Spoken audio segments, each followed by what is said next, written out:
Hello, কেমন আছেন সবাই? আজকে রবিবার হঠাৎ করে বাসায় যাওয়ার সিদ্ধান্ত নিলাম।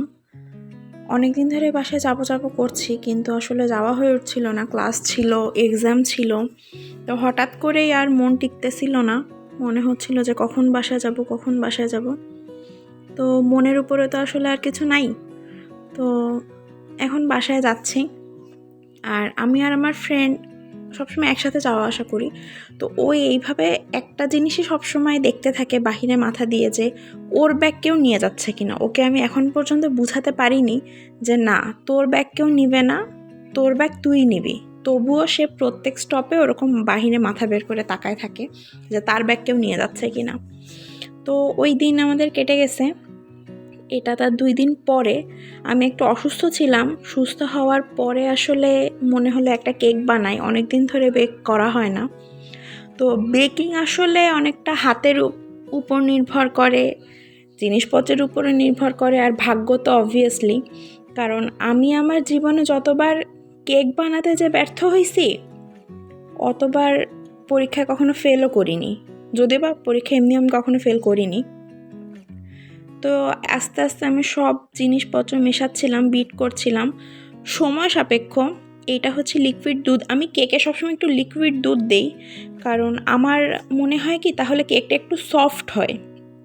আর আমি ডিম বিট করার আগে সবসময় ডিমের সাদা অংশটা একটু বিট করে নেই, তাহলে কেকের মধ্যে যে স্পঞ্জ ভাবটা একটু বেশি ফোমি হয়। তো আমি তেল চিনি সবসময় কম দেই কেকে, কারণ বাবা খায়। বাবা বাইরের কেক অত পছন্দ করে না, এই জন্য আমি তেল চিনি কম দিয়ে সবসময় কেকটা তৈরি করার চেষ্টা করি।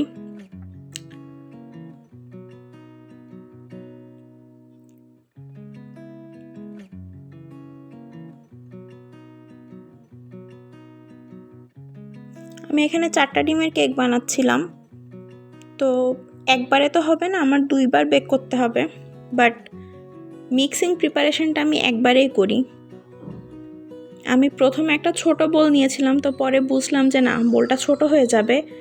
পরে আবার শোকেস থেকে একটা বড় বোল বের করলাম।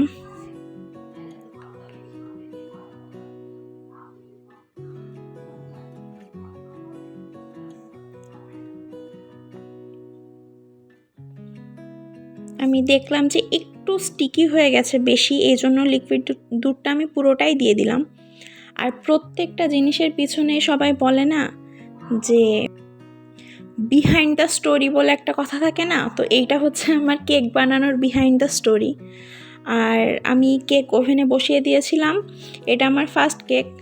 আসলে এত গরম, আমি টিস্যু পেপারটা তুলতে পারতেছিলাম না, হাতে লাগতেছিল অনেক। তাও আস্তে আস্তে করে তুলছি। আমি জানি না যে কেকটা কেমন হবে, কারণ অনেক দিন পরে আমি আবার কেক বানাচ্ছিলাম। তো দেখি কেমন হয়।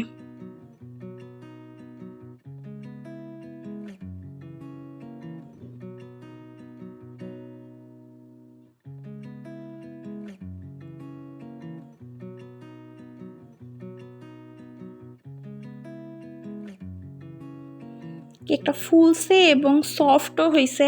আসলে গরম থাকলে কেক এমনি সফট হয়, কিন্তু এটা পরেও সফট ছিল, শক্ত হয় নাই।